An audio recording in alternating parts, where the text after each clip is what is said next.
So 15 and a half years ago, I came as pastor at First Baptist Chandler. There were a small group of us meeting across the street at Hamilton High School before any of this was built. And so I began preaching some of the Psalms, and every year and a half or so, we've looked at a few of them, averaged a little less than 10 per year. I figured I'd have to be here 15, 16, 17 years to cover all 150, and here we are.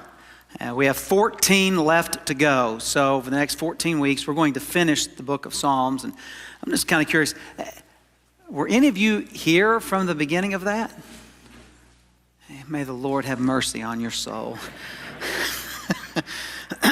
So today, I want us to look at Psalm 137.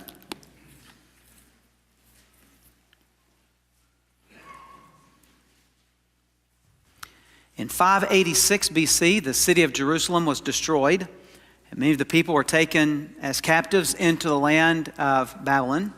And that's the background. And so notice that's how the song begins. By the waters of Babylon, there we sat down and wept when we remembered Zion. On the willows there we hung up our lyres. For there our captors required of us songs, and our tormentors mirth, saying, "Sing us one of the songs of Zion." How shall we sing the Lord's song in a foreign land? If I forget you, O Jerusalem, let my right hand forget its skill. Let my tongue stick to the roof of my mouth if I do not remember you, if I do not set Jerusalem above my highest joy. Remember, O Lord, against the Edomites the day of Jerusalem, how they said, lay it bare, down to its foundations. O daughter of Babylon, doomed to be destroyed, blessed shall he be who repays you with what you have done to us. Blessed shall he be who takes your little ones and dashes them against the rock. Now, if people have not read the Bible when they read this, it shocks them. For people who have read the Bible, sometimes they're still shocked. So I just want to say a couple of things before we actually look at the text. The early church identified 7 morning psalms and 7 evening psalms and 7 penitential songs, and they tried to group a bunch of the psalms into 7s. And they identified 7 imprecatory psalms. So I'll put those up on the screen for you. And these are the 7 psalms that were identified as, now an imprecation is where you pray for the destruction of your enemies, where you pray for an end of wickedness, where you pray that they take their little ones and dash their heads against the stones. And we're going to talk more about it in just a minute, but in every society, in every culture, there have been those who have been afflicted and tormented and tortured and have prayed for justice to come. They've prayed for God to smite someone. It's kind of like the pastor who on a Sunday morning said, okay, do we have anyone we want to add to our prayer list?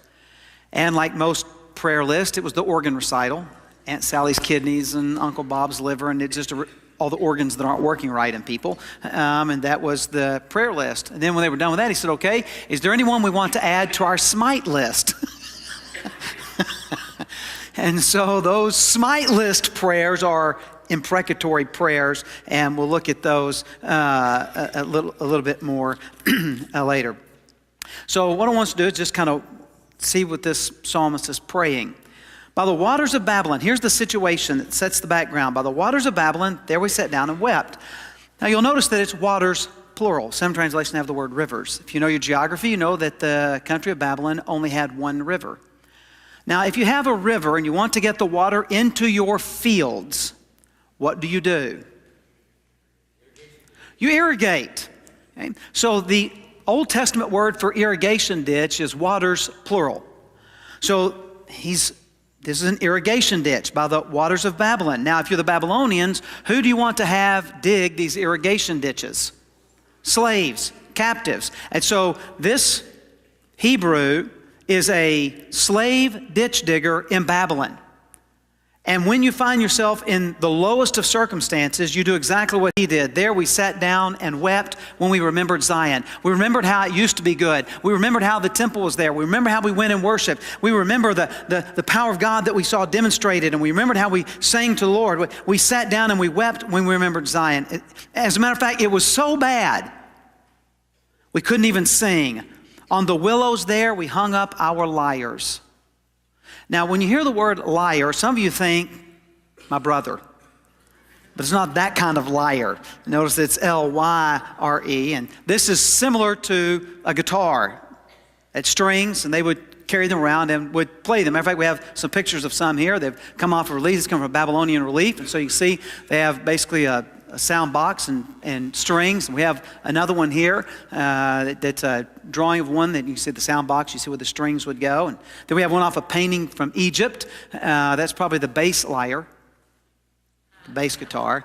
And then it has been restored and looks like this. And you can see they're stringed instruments. So here's what he's saying. We have these small guitar-like things that we've carried. And you know, how many of you, when you have been happy, you sing? Yep. Now, I'm not saying you sing well. I know that some of you sing like a prisoner, always behind a couple of bars and looking for the key. I get that, but it's easy to sing when you're happy, or whistle, and we tend to be more musical when we're happy. But sometimes life can be so bad, and we are so despondent and so sorrowful that there's just no song to sing. And that's what he says here. We hung up our lyres in the willows. We gave up. It was that bad. Now that's bad. Now let's face it, it's bad when it's bad, right? It's bad when it's bad. But it's even worse if it's bad and someone is making fun of you. So verse 3, for there our captors required of us songs, and our tormentors mirth, saying, sing us one of the songs of Zion. Sing about how great your God is, because we beat him. Sing about how awesome your Lord is, but our God defeated your Lord. Our God's stronger than your God. That's why we defeated you. That's why you are our captives. Go ahead, sing one of those songs about how great he is, about how awesome things he's done. Because obviously he's pretty weak and impotent because we defeated you. You can imagine how difficult this would be. It's bad enough that you're a captive ditch digger in Babylon, but now they're making fun of you. Some of you, the whole view of a pastor is that their entire life has been clean and pristine, and they're always nice and kind and polite and always talking about serving the Lord and all those kind of things. And those of you who know pastors know that's not true. So those who just see us on Sundays, you have no idea what we're really like. So some of you, this will come as a shock, but others of you will not surprise you at all. When I was in high school, junior high, high school, there were a number of things I did that were not pleasing to my parents. Were very displeasing to my parents. Now, I'm not going to tell you what some of them were, because even my own children don't know some things I did, and I'd prefer to keep it that way. But on one particular occasion, I had done something that I should not have done. And being at that age, get the wooden spoon and spank is kind of, you're sort of past that. So my parents needed to find an alternative form of punishment. Now, my parents live at the bottom of a hill. And when you live in a place that gets a good amount of rain, which the part of Arkansas that I was raised in got a good deal of rain, the water kind of works its way underground down the hill, then comes out at the bottom of the hill and basically makes a bog or a marsh. And so our backyard was just always wet and boggy and nasty. So my dad decided the best way to fix it is basically dig a giant section out of the middle of the yard and put in some sand and some pea gravel and then gravel on top of that and then sod over the top of that. And then from that area that would accumulate all this water coming underground down the hill, then to have a ditch that would run from that area down to a drain that was in the bottom corner of the yard, and it would be drained off into the sewer system and gone. So they got this bright idea that a good form of punishment would be to have their son Paul dig this ditch. Now, let me just say, that's really a good idea when you're the parent.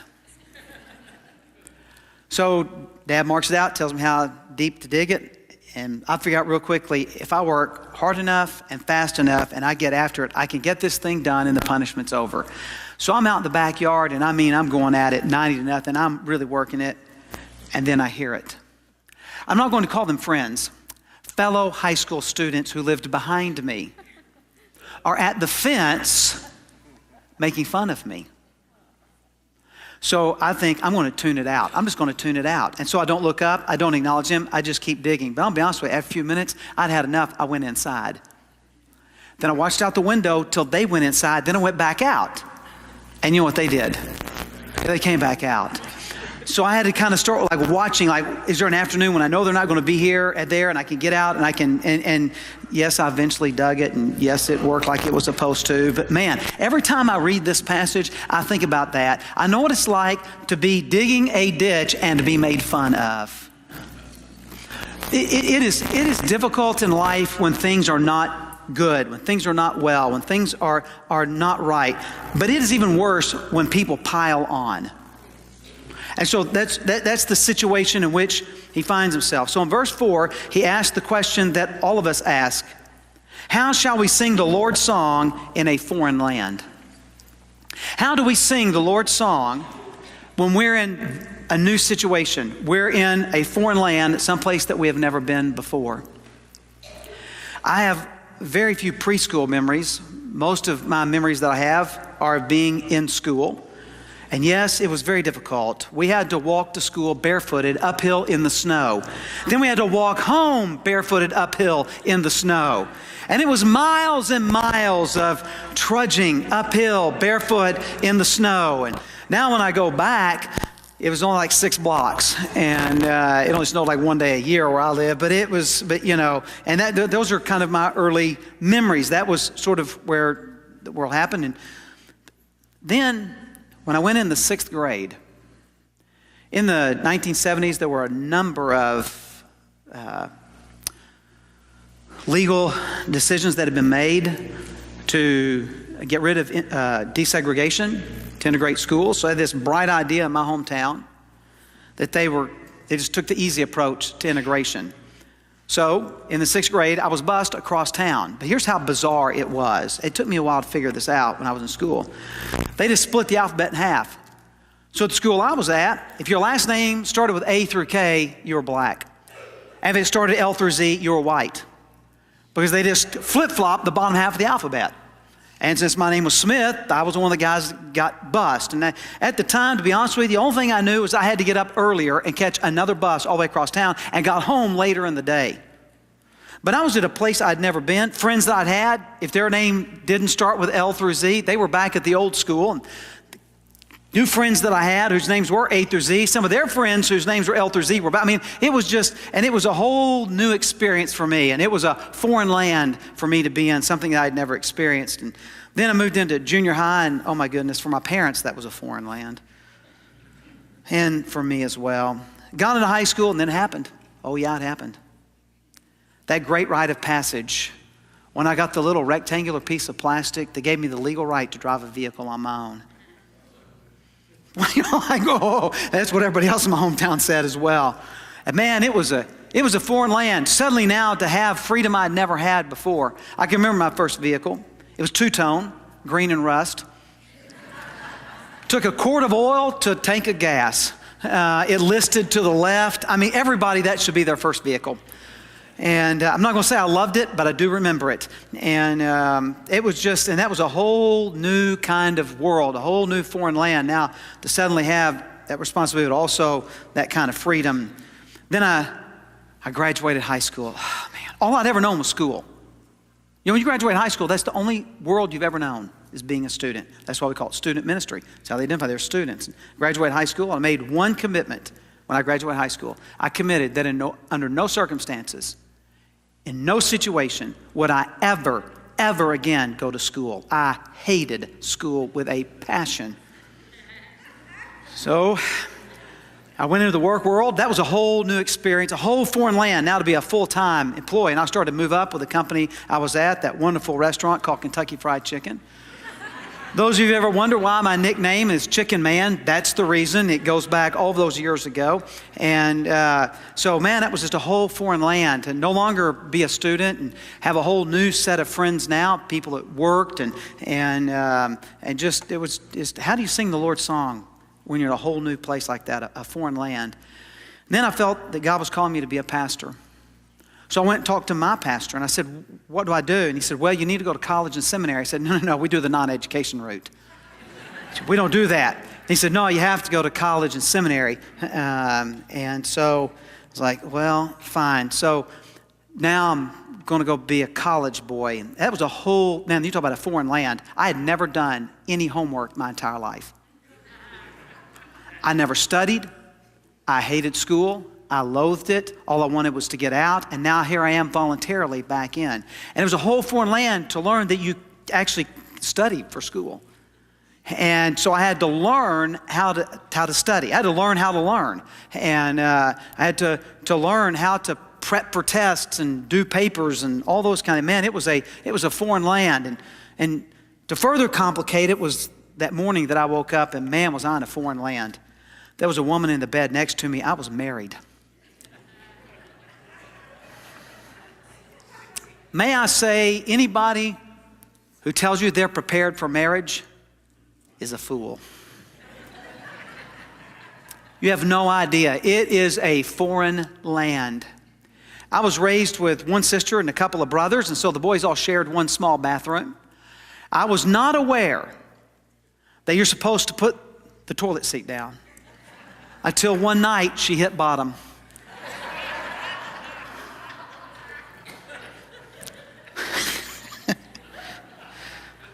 I'm telling you, it is a foreign land. I became the pastor of the First Baptist Church of Bern, Arkansas. 13 houses in town, 18 people in the church.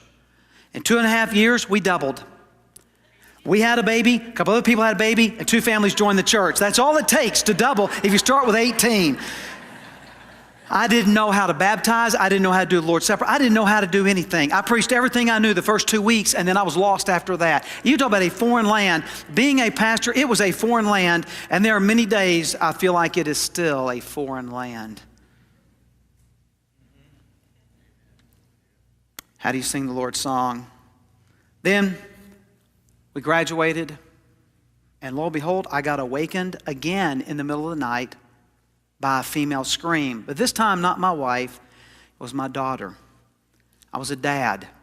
Now, the people who tell you that they're prepared for marriage are probably the same people that tell you they're prepared to be parents, because they're still fools.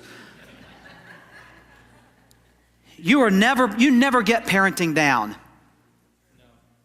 Even after you've been a parent, you still don't get it down. You just don't. It is always a foreign land. And here's the thing that I discovered very quickly. There's no return policy. This is not like a trial phase, an experiment. No. I mean, this is like for life. And at 2 a.m. in the morning, wanting to be up, and no amount of rocking and singing and walking and cooing is going to put them back to sleep. And just, man, was it a foreign land. And then following that up, we moved out of state. And you got to realize, I had been born, raised my whole life in Arkansas, moved off to New Orleans, Louisiana. And yes, that is a foreign land. My assignment for my evangelism class was, me and another student were given the homosexual district of the French Quarter to go and do street witnessing for a semester. And, you know, from a boy from a small town in Arkansas, it was a foreign land. And for an entire semester, we were out a couple times a week doing street witnessing in the homosexual district of the French Quarter. How in the world do you sing the Lord's song in that kind of foreign land? It's a question we ask ourselves as we go along. Now, I finished my first degree that I was never going to do, and now I moved into PhD work, and it was again a foreign land because suddenly you don't have class. You do all the study on your own. It's all self-driven. So that was a whole foreign land, and we started adding children. Having more than one child, it's a foreign land. And then our kids came old enough to go to school, and we decided to homeschool. And in those days, we were rebels. We were outliers. The entire homeschooling community for the whole state met in one side of a gym. We were pioneers. Now I know today, everybody knows people who homeschool. I realize that thousands of people in the state of Arizona homeschool, but in those days, it was a foreign land. Finding curriculum was difficult. We had family that questioned us, that mocked us. And how do you sing the Lord's song when you're going against the flow?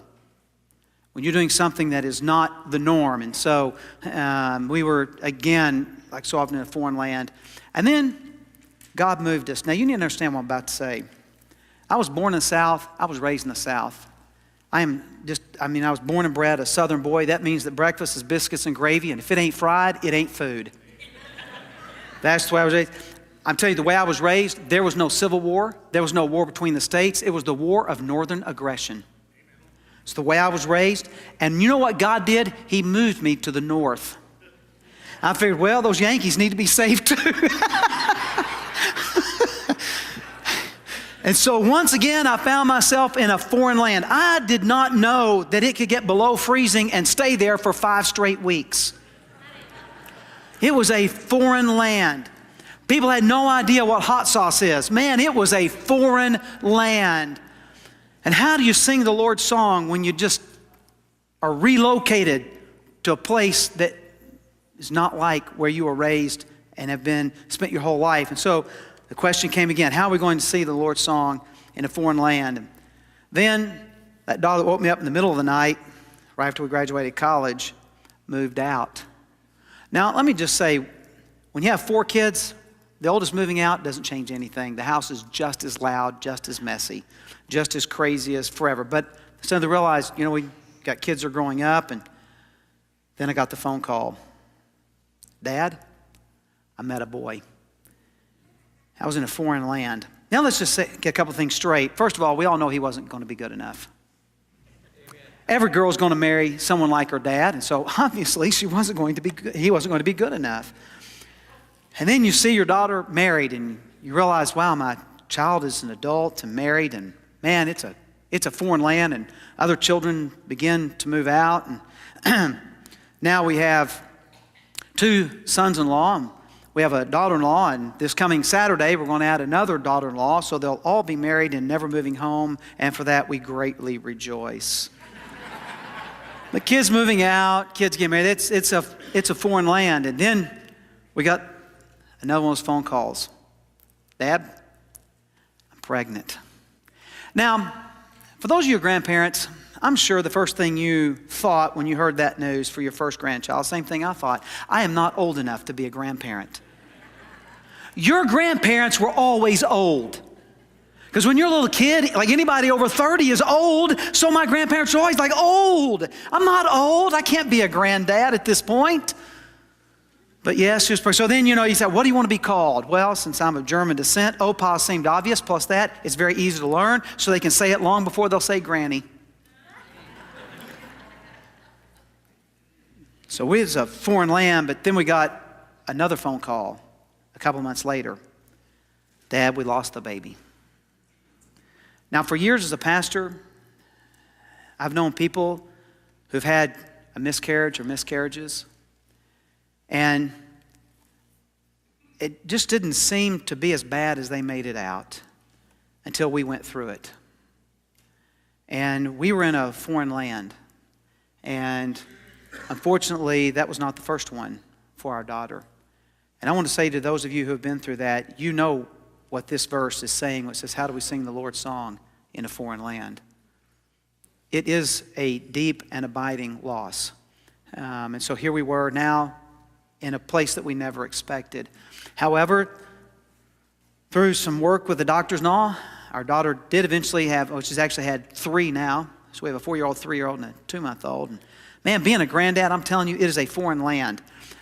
How in the world could you spank that sweet little thing? Now, I'm telling you, as a parent, discipline is not that difficult. But man, as a grandparent, staying out of the way, staying quiet, I made a commitment I would never spank my grandkids. My discipline days are over. Like never going to school, that commitment has not stood the test of time, unfortunately. But it's yet another foreign land. And then there was the day the youngest moved out. And man, you talk about foreign land. You look across the kitchen table and she says, now it's just the 2 of us. And man, it's a foreign land. Like no more events we have to go to. The calendar no longer revolves around all the multiple things that children are involved in. It's just the 2 of us. And what are we going to do? I said, let's find something. Well, my wife and I have never had anything we did together. I mountain bike and hike and all that. And it just, it's worked really well. It's like, let's find something to do together. I said, well, let's find something to do. But one thing we will never do ballroom dancing. That's for really old people who are boring.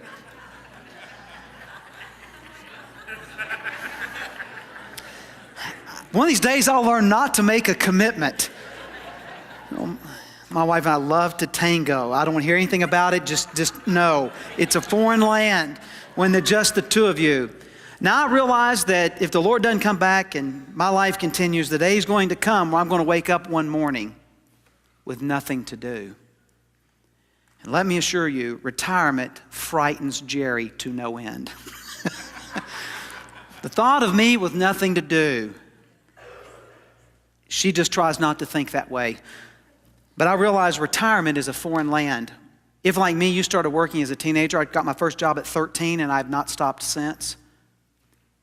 To suddenly no longer be employed, to be retired, is a foreign land. And how do you sing the Lord's song when after decades of investing your life into a company either you own or you work for is now at an end? Retirement is a foreign land. And I am also aware that there is the possibility that one day I'll look across the kitchen table and she won't be there. And I'll be alone. I cannot imagine what it's like. I can't imagine what it's like to be married for decades. I cannot imagine what it's like to be married for decades. And now he's gone. She's gone. And that is a foreign land. And how do we sing the Lord's song in that foreign land? You see, all of life is moving from one foreign land to another. One new situation after another. Now, let's be honest, some of them are good. Some of them are not so good. But no matter what new situation we find ourselves in, the question is still the same. How do we sing the Lord's song in a foreign land? And the answer is found in verses 5 and following. If I forget you, O Jerusalem, let my right hand forget its skill. Can't play anymore. Not that I can't sing anymore. Let my tongue stick to the roof of my mouth. If I do not remember you, if I do not set Jerusalem above my highest joy. Jerusalem in the Old Testament is where God reigned. It's where God ruled. It's where His kingdom was located. It's where the temple with His throne, the mercy seat, was to be found. So He says, setting Jerusalem above my highest joy, the New Testament equivalent is the kingdom of God. Here's how Jesus puts it in Matthew 6:33. Seek first the kingdom of God and His righteousness. How do we sing the Lord's song in a foreign land? By making sure that God is first. That God is number one and that nothing stands above Him. And if He is not, then may my right hand forget its skill to play and may my tongue not be able to sing. Now that part is easy. We get that. Not easy to do, but easy to understand. But verse 7 following are a little bit more difficult. Remember, O Lord, against the Edomites. They were the enemies that lived across the river from Jerusalem.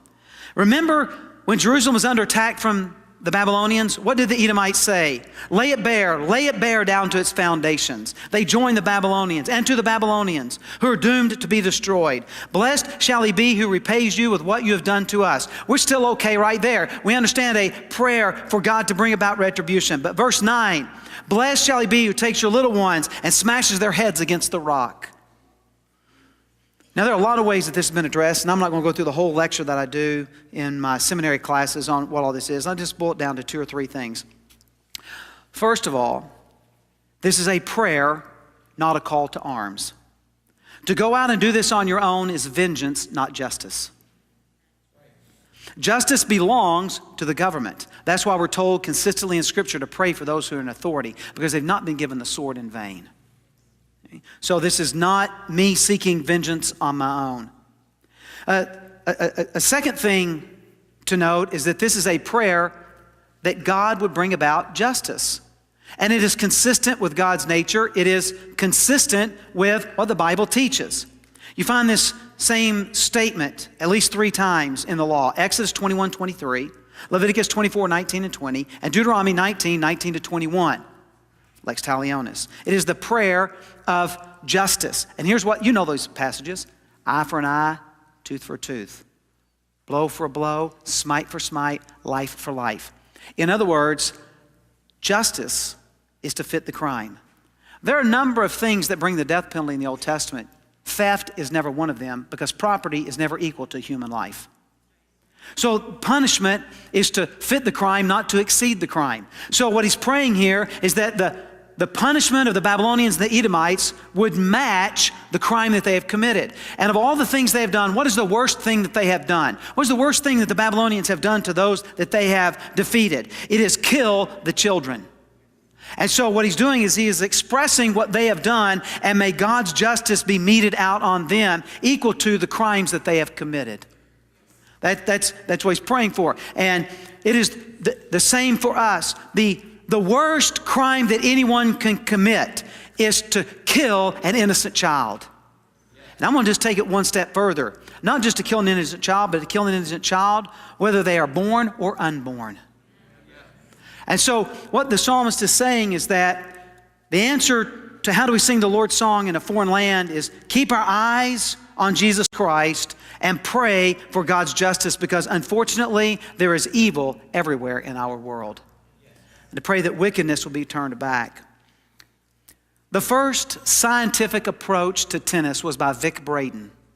Vic Braden did some really interesting things. He would take a card and put a little hole in it and look through the hole just at one player and just evaluate that one player, so everything else, all the rest of the distractions were out.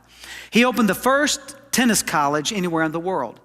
Wrote several books about tennis. And in one of his books, he describes an experiment that they conducted. They took tennis players of a variety of levels, from like almost pro all the way down to beginning amateurs. And they put glasses on them without any glass in them, just the frames. And they had cameras attached to the frames. And they wanted to see where people look when they play tennis. Now, when you play tennis and you're going to hit the tennis ball, what should you be looking at? The ball. Don't look at your opponent. You're not hitting your opponent. You're hitting the ball. Now, if your opponent comes to the net, you might want to hit them with the ball. Give them a fuzzy navel, but that's a different, but you're supposed to look at the ball. What they discovered is that almost everybody at every level of tennis was looking at everything except the tennis ball. Across the net where they think the ball's going to go. At their opponent, off in the stands. So they were looking, almost none of them were looking at the ball when they hit the ball. And if you want to be good at tennis, the first thing you need to do is look at the ball when you hit the ball. Keep your eyes on the ball, right?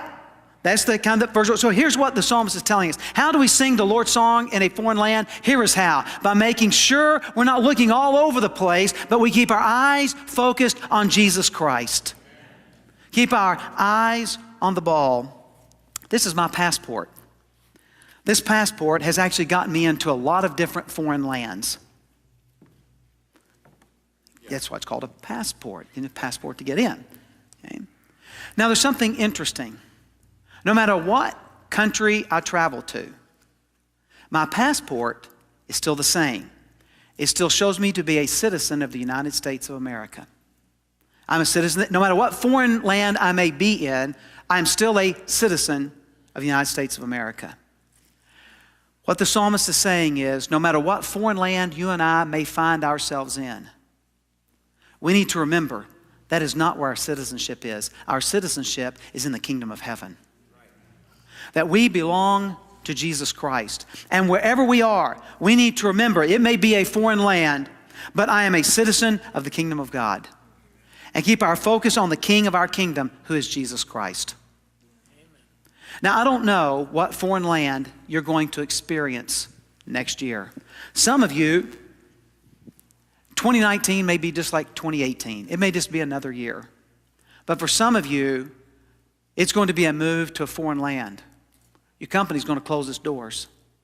They're going to relocate you. You'll physically be in a foreign land somewhere else. Some of you are going to get married, graduate high school, graduate college, become parents, become grandparents. Some of you, your foreign land in 2019 is going to be good. It's going to be a good move, a good change. For others of you, it's going to be more like what the psalmist is talking about. Some of you are going to lose a loved one this year.